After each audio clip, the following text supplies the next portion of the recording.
Good morning, students. We are on the last kind of business organization, that is joint stock company. Today we're going to understand kinds of companies. Now basically there are two kinds of companies, private company and public company. So we're going to understand what do you mean by private company and what do you mean by public company. Now, as per section 3 first 3, a private company can have a following features. First one, it can be established with minimum 2 and maximum 50 shareholders. Okay, so minimum number of shareholders are 2 and maximum 50. It must end with the word private limited. Okay, suppose a word is there, Sachi. Okay, at that time it must be like that, Sachi Enterprises Private Limited. It must have a minimum paid up capital of rupees 1 lakh. That means at least you must have a paid up capital of rupees 1 lakh in order to start with the private company. It raises the funds from its shareholders only. Now, whatever the sources of finance are there, these are all because of that of shareholders. So, source of raising the finance are only the shareholders. It restricts the rights of shareholders to transfer shares to the outsiders. Now, there are certain restrictions in private company in which they can transfer their shares to the outsiders. So, private company has to face certain restrictions regarding transfer of shares to the outsiders.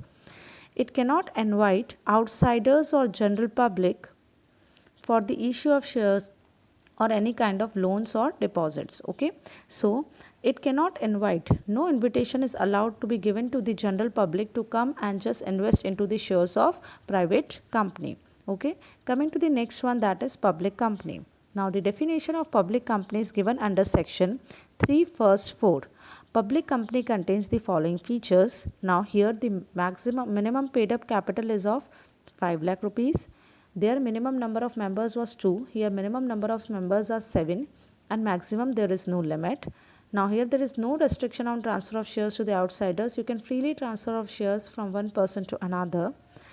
It can also invite a general public to come and subscribe for the shares and also can invite the public deposits from the general public. Now you can see the difference between public company and private company. In private company, the name will be ending with the word private limited. In case of public company, the name will going to end with the word limited. Number of members or shareholders, in case of private company, minimum 2 and maximum 50. Whereas in case of public company, minimum number of members are 7 and maximum no limit. Capital, minimum 1 lakh rupees capital is required in case of private company, while in case of public company it is 5 lakh rupees. Minimum number of directors, now minimum number of directors in case of private company are 2 and in public company it is 3. Transfer of shares, in private company there are certain restrictions on transfer of shares, that is why they are not freely transferable. In case of public company they are freely transferable. Invitation, here general public cannot be invited to subscribe for the shares, whereas in case of public company the general public can be invited to just subscribe for the shares of the company. So today we have understood what do you mean by public company and private company.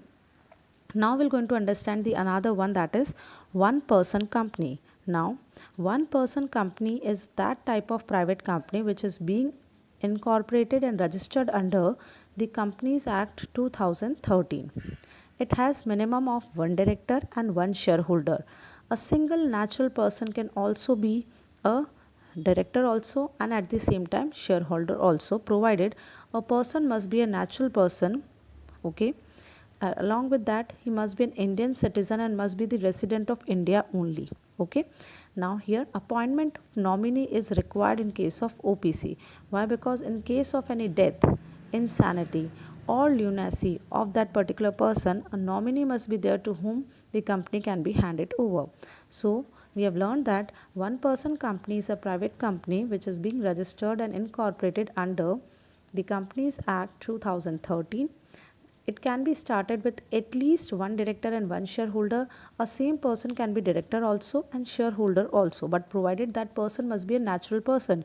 He must be not a artificial person. Natural person means human being. Okay, provided he must be the resident of India, he must be the Indian citizen also, and appointment of nominee is must in case of one person company.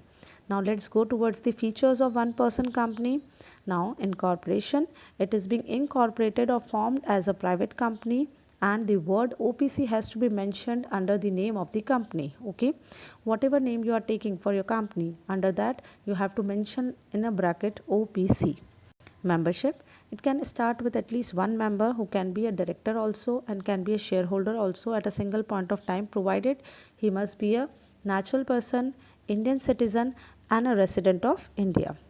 Separate legal entity, that means that the identity, the legal status of the member who is forming the one person company and the status of one person company is altogether different from one another. That means OPC on its own name can enter into the contract, can purchase the property, can sue and be sued. As we know that sue means filing up of the case. Next one, perpetual succession. Perpetual succession means in case of death, inability of that particular director or shareholder, the one person company will not going to dissolve. The nominee will take the in charge of that one person company. That is why it enjoys perpetual succession. That means the death, insolvency of that particular member does not harm the one person company. The next nominee which we have appointed will take the in charge of one person company. Here, share capital which is required to form the one person, that is the minimum capital, is rupees 1 lakh. Coming to the next feature, limited liability. Now, the liability of the shareholders or the directors, they are only liable to the amount of capital they have invested into the one person company. Next one, conversion into the public company. Now, as they are formed as a private company, but they can be converted into a public company provided if their share capital exceeds rupees 50 lakhs or their average annual turnover for continuous 3 years. For continuous 3 years, if their average annual sales exceeds rupees 2 crores, then it becomes mandatory and compulsory for them to convert into a public company. So here we have completed with all the features of one person company, meaning of one person company, public company, private company, and a difference between that. In the next video, we're going to catch with formation of joint stock company. Thank you.